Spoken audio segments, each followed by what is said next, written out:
बिस्मिल्लाहिर्रहमानिर्रहीम अब्दुर्रहमान यासीन मुखातिब हूँ। ऑनलाइन स्कैम यानी कि पेमेंट ट्रांसफ़र की देन उसने ब्लॉक कर दिया। ऑनलाइन स्कैम हो जाए तो क्या करना है?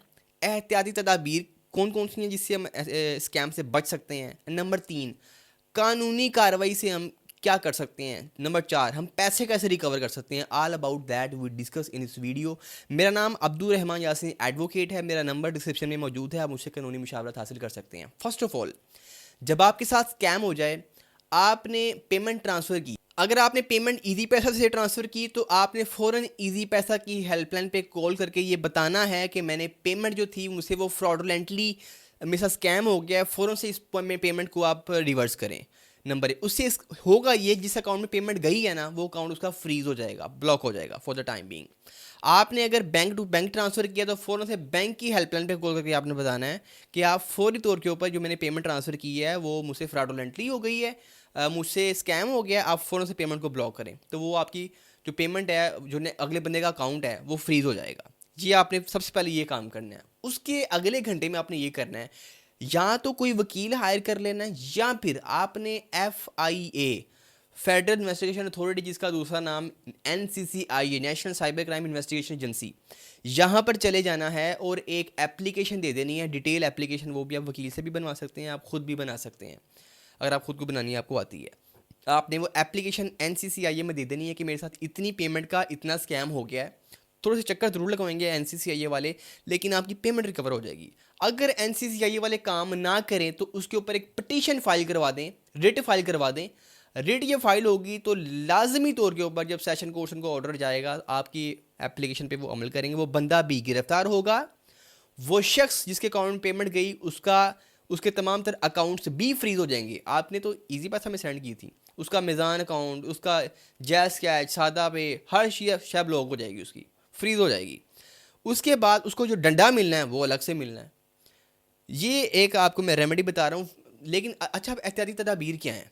तदाबीर एहतियाती ये हैं, जब भी पेमेंट आपने ट्रांसफर करनी है ना, अगर उसने एक इजी पैसा अकाउंट आपको भेजा है तो हमेशा इजी पैसा के अकाउंट से आपने पेमेंट करनी है, इजी पैसा टू इजी पैसा।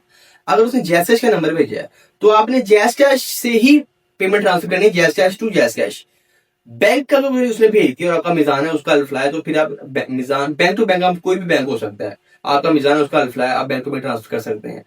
लेकिन आपने फॉर टाइम अभी आपने जिस मर्जी अकाउंट में ट्रांसफर पेमेंट कर दी, जिस अकाउंट से आपने पेमेंट ट्रांसफर की है, मिसाल देते हैं आपने जैस कैश से ट्रांसफर किया है, तो जैस कैश की कॉल करके आपने बताना है पेमेंट मुझसे गलती से चली गई है, आप इसको रिवर्स करें। आपने अगर मिजान या किसी भी बैंक से आपने अगर पेमेंट किया तो बैंक की हेल्पलाइन पे कॉल करके आपने बताना है कि मेरी पेमेंट मेरे साथ स्कैम हो गया है, पेमेंट को फौरन से आप रोकें या रिवर्स करें, अगले बंदे का अकाउंट होल्ड करें।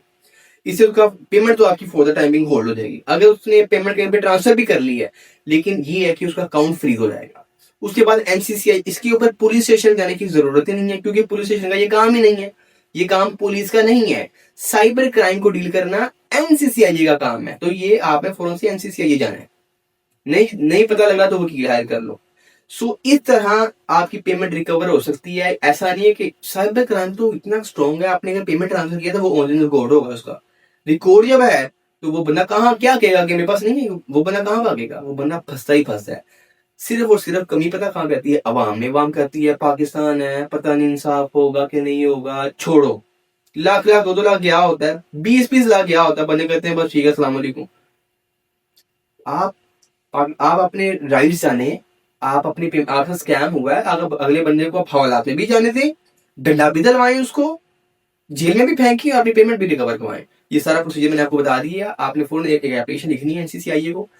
उसके लिखने के बाद अगर ना काम करे NCCI तो आपने फौरन से आपने पिटीशन डाल देनी है और पिटीशन का ऑर्डर आपने डायरेक्शन दिलवा देनी है NCCI को। तमाम तो होल प्रोसीजर था।